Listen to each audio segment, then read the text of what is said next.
श्रीराघवेन्द्रार्य श्रीराघवेन्द्रार्य श्रीराघवेन्द्रार्य पाहि प्रभो।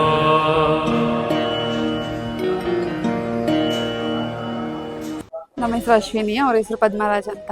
ನಾವು ನೋಡಿದ್ದು ಇನ್ಸ್ಟಾಗ್ರಾಮಲ್ಲೇ, ಫೇಸ್ಬುಕ್ ಇನ್ಸ್ಟಾಗ್ರಾಮಲ್ಲಿ ನೋಡಿ ಬಂದಿದ್ದು. ನಮಗೆ ಐನೋರು ನಮ್ಮ ಈ ಪ್ರಾಬ್ಲಮ್ಸ್ ಕೇಳಿ ನಮ್ಗೆ 18 ದಿನ, ಅವ್ರಿಗೆ 21 ವಾರ ಹೇಳಿದರು. ಅದಾದಮೇಲೆ ಹೋಮ ಇದೆ ಅಂತ ಹೇಳಿದರು. 18-21 ಕಂಪ್ಲೀಟ್ ಆದಮೇಲೆ ಹೋಮ ಹೇಳಿದರು. ಸೊ ಇವತ್ತು ಹೋಮ ಇತ್ತು. ಹೋಮ ಎಲ್ಲ ಮುಗಿಸಿದ್ವಿ. ಏನು ಅಂದರೆ ಪೂಜಾ ಮುಂಚೆ ಹಿಂದೆ ಏನು ಡಿಫ್ರೆನ್ಸ್ ಅಂದರೆ ನೆಮ್ಮದಿ, ಒಂದು ಪೀಸ್ಫುಲ್ ಸಿಗುತ್ತೆ ಅಂತ. ದೇವ್ರ ಮೇಲೆ ನಂಬಿಕೆ ಅದೇ ಅಲ್ವಾ, ನೆಮ್ಮದಿ, ಶಾಂತಿ. ನಮ್ಮ ತೊಂದರೆಗಳೇನಿದ್ರು ಹೇಳ್ಕೊಂಡ್ರೆ ಅದಕ್ಕೆ ಸರಿಯಾದ ಪರಿಹಾರ ಕೊಡ್ತಾರೆ ಗುರುಗಳು ಕೇಳಿದ್ರೆ ಅಷ್ಟೇ. ಕೊನೆಯದಾಗಿ ಹೋಮಕ್ಕೆ ಹೇಳ್ತಾರೆ. ಹೋಮಕ್ಕೆ ಏನೇನು ಬೇಕೋ ತೊಗೊಬರಕ್ಕೆ ಹೇಳ್ತಾರೆ. ತೊಗೊಬಂದು ಹೋಮ ಮಾಡಿಸೋದು ಅಷ್ಟೇ. ಹಾಂ, ಹೌದು. ಮನಸ್ಸಿಗೆ ನೆಮ್ಮದಿ, ಪೂಜೆ ಅನ್ನೋದೇ ಒಂದು ನೆಮ್ಮದಿ ಅಲ್ವಾ. ಮಾಡಿಸ್ರೆ ಏನೋ ಒಂದು ಪಾಸಿಟಿವ್ ಎನರ್ಜಿ ಸಿಕ್ಕಿದ ಹಾಗೆ ಅನಿಸುತ್ತೆ. ಸೊ ನಾವು ಬೇರೆಯವ್ರಿಗೆ ಹೇಳೋದಕ್ಕೂ ಒಂಥರ ಖುಷಿ, ಈ ಥರ ಎಲ್ಲ ಆಯಿತು ಅಂತ.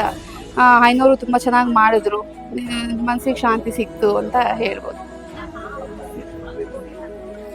ನಮ್ಗೆ ಸ್ವಲ್ಪ ಪರ್ಸ್ನಲ್ ಪ್ರಾಬ್ಲಮ್ಸ್ ಇತ್ತು, ಬಟ್ ಡೇ ಬೈ ಡೇ ಅದು ಕ್ಲಿಯರ್ ಆಗ್ತಾ ಬಂತು. ಮುಂಚೆಗೆ ಈಗ ಡಿಫ್ರೆನ್ಸ್ ಏನು ಅಂದರೆ ಒಂದು ನೆಮ್ಮದಿ ಅಂತ ಸಿಕ್ಕಿದೆ. ಮೇನ್ ಬೇಕಾಗಿರೋದೇ ಮನುಷ್ಯನಿಗೆ ನೆಮ್ಮದಿ ಅಲ್ವಾ. ಸೊ ನೆಮ್ಮದಿ ಅನ್ನೋದು ಸಿಕ್ಕಿದೆ. ಏನು ಅಂದರೆ ರಾಯರ ನಂಬಬೇಕು, ನಂಬಿದ್ರೇನೆ ನಮಗೆಲ್ಲ. ಸುಮ್ಮನೆ ಮಾಡಿ ಹೇಳಿದರೆ ಮಾಡಬೇಕು ಅನ್ನೋ ಒಂದು ಇಂಟೆನ್ಷನ್ ಅಲ್ದೇನೆ ನಂಬಬೇಕು, ಶ್ರದ್ಧೆ ಇರಬೇಕು ಮಾಡೋದ್ರಲ್ಲಿ. ಆಗ ತಾನಾಗೆ ಸಿಗುತ್ತೆ ಅಂತ ನನ್ನ ಒಪಿನಿಯನ್ ಅಷ್ಟೇ. ಹೊಸಬರ್ಗ ಬರ್ಬೋದು, ಬಂದು ಅವ್ರ ಕಷ್ಟ ಹೇಳ್ಕೊಂಡ್ರೆ ಗುರುಗಳು ಅದಕ್ಕೆ ಸರಿಯಾಗಿ ಹೇಳ್ತಾರೆ. 5, 9, 11 ಆ ಥರ ಹೇಳ್ತಾರೆ. ಅವರ ಪ್ರಾಬ್ಲಮ್ ಮೇಲೆ ಡಿಪೆಂಡ್ ಆಗಿರುತ್ತೆ.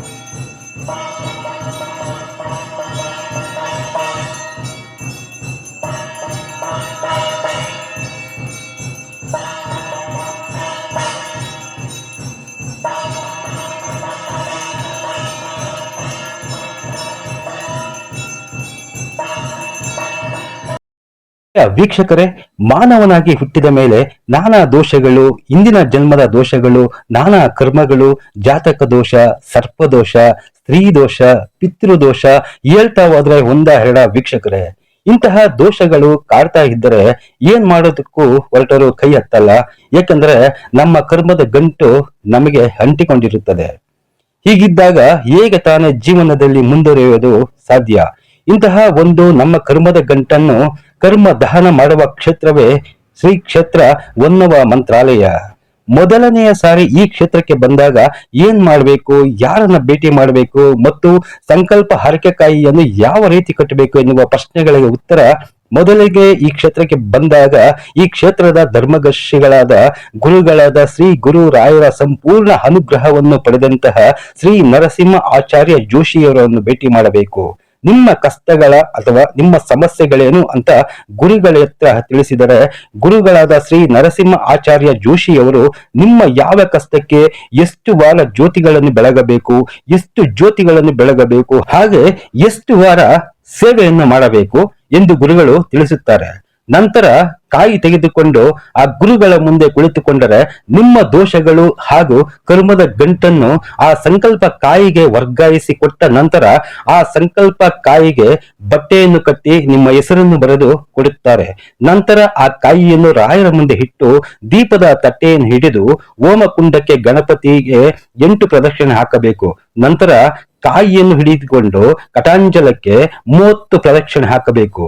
ಹಾಗೆ ಕಾಯಿ ಕಟ್ಟಿದ ನಂತರ ಗುರು ರಾಯರ ಗರ್ಭ ಗುಡಿಯ ಸುತ್ತ 16 ಪ್ರದಕ್ಷಿಣೆ ಹಾಕಬೇಕು. ಒಟ್ಟು 54 ಪ್ರದಕ್ಷಿಣೆಗಳನ್ನು ಹಾಕಬೇಕು. ಅಷ್ಟು ವಾರಗಳನ್ನು ಪೂರೈಸಿದ ಬಳಿಕ 21ನೇ ವಾರ ಹೋಮ ಮಾಡಿಸಿ ಆ ನಿಮ್ಮ ಸಂಕಲ್ಪ ಕಾಯಿಯನ್ನು ಇಟ್ಟು ಹೋಮ ಮಾಡಿಸಿ ರಾಯರ ಮುಂದೆ ಇರುವ ಯಜ್ಞ ಕುಂಡಕ್ಕೆ ಹಾಕುತ್ತಾರೆ. ನಮಸ್ತೆ, ಓಂ ಶ್ರೀ ಗುರು ರಾಘವೇಂದ್ರಾಯ ನಮಃ. ಇಲ್ಲಿ ನಾನು 21 ವಾರದ್ದು ಕಾಯಿ ಕಟ್ಟಿದ್ದೆ. ಎಲ್ಲ ರೀತಿಯಿಂದನೂ ಒಳ್ಳೇದಾಗಲಿ, ಮನೆಯವ್ರಿಗೆ ಸ್ವಲ್ಪ ಹುಷಾರಿರಲಿಲ್ಲ, ಎಲ್ಲದು ಒಳ್ಳೇದಾಗಲಿ ಅಂತ. ಮತ್ತು ಕೆಲವೊಂದು ಪರ್ಸ್ನಲ್ ಪ್ರಾಬ್ಲಮ್ಸ್ ಇತ್ತು, ಅದೆಲ್ಲ ರಿಸಾಲ್ವ್ ಆಗಲಿ ಅಂತ. ರಾಘವೇಂದ್ರ ರಾಯರ ಕೃಪೆಯಿಂದ ಕೆಲವೊಂದು ಪಾಸಿಟಿವ್ ರೆಸ್ಪಾನ್ಸ್ ಸಿಗ್ತಾ ಇದೆ ನಮಗೆ. ಮತ್ತು ಜಾಬಲ್ಲಿ ಕೂಡ ಚೇಂಜ್ ಆಗಿದೆ. ಸೊ ಒಳ್ಳೇದಾಗ್ತಾ ಇದೆ. ರಾಘವೇಂದ್ರ ಸ್ವಾಮಿಗಳಿಲ್ಲಿ ಬಂದಾಗಿಂದ ನಮ್ಮ ಪಾದಪೂಜೆನೂ ಆಯಿತು ಮನೆಗೆ ಕರೆಸಿ.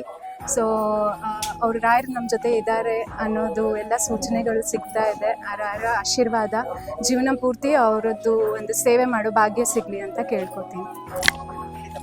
ನಾವು ಬರ್ತಾ ಇರೋದು ಎಲೆಕ್ಟ್ರಾನಿಕ್ ಸಿಟಿ ಚಂದಾಪುರ, ಚೈತ್ರ ಅಂತ, ವೆಂಕಟೇಶ್ವರ. ನಮಗೆ ಹೀಗೆ ನಾನು ಇನ್ಸ್ಟಾಗ್ರಾಮಲ್ಲಿ ನೋಡ್ತಾನೆ ನನಗೆ ಗೊತ್ತಾಗಿರೋದು. ಮತ್ತು ಕೆಲವೊಬ್ಬರು ನಂಗೆ ಪರಿಚಯ ಇರೋರು ಹೇಳಿದ್ರು ಇಲ್ಲಿ ಕಾಯಿ ಕಟ್ತಾರೆ, ಈ ಥರ ಒಳ್ಳೇದಾಗತ್ತೆ ಅಂತ ಕೇಳಿಕೊಂಡು ಇಲ್ಲಿ ಬಂದು 21 ವಾರ ಮುಗಿಸಿದ್ದೀನಿ. ಸೊ ಹೋಮಕ್ಕೆ ಇಲ್ಲಿ ಅದೇ ನರಸಿಂಹಾಚಾರ್ಯರ ಕೇಳಿಬಿಟ್ಟು ಅವರ ಒಂದು ಗೈಡೆನ್ಸ್ ಮೇಲೆ ಮಾಡಿರೋದು ಹೋಮನ. ಒಳ್ಳೆಯದಾಗ್ತಾ ಇರೋ ಸೂಚನೆಗಳು ಸಿಗ್ತಾ ಇರೋದ್ರಿಂದ ಮುಂದೂ ಕೂಡ ಒಳ್ಳೆಯದಾಗಲಿ, ರಾಯರ ಆಶೀರ್ವಾದ ನಮ್ಮ ಮೇಲೆ ಸದಾ ಇರಲಿ ಅನ್ನೋ ಕಾರಣಕ್ಕೆ ಹೋಮವನ್ನು ಮಾಡಿಸಿದ್ದೀನಿ. ಮತ್ತು ಈ ಸೇವೆ ಭಾಗ್ಯ ಮತ್ತೆ ಮತ್ತೆ ನಮಗೆ ಕೂಡಿ ಬರಲಿ ಅಂತ ಕೇಳ್ಕೊತೀನಿ.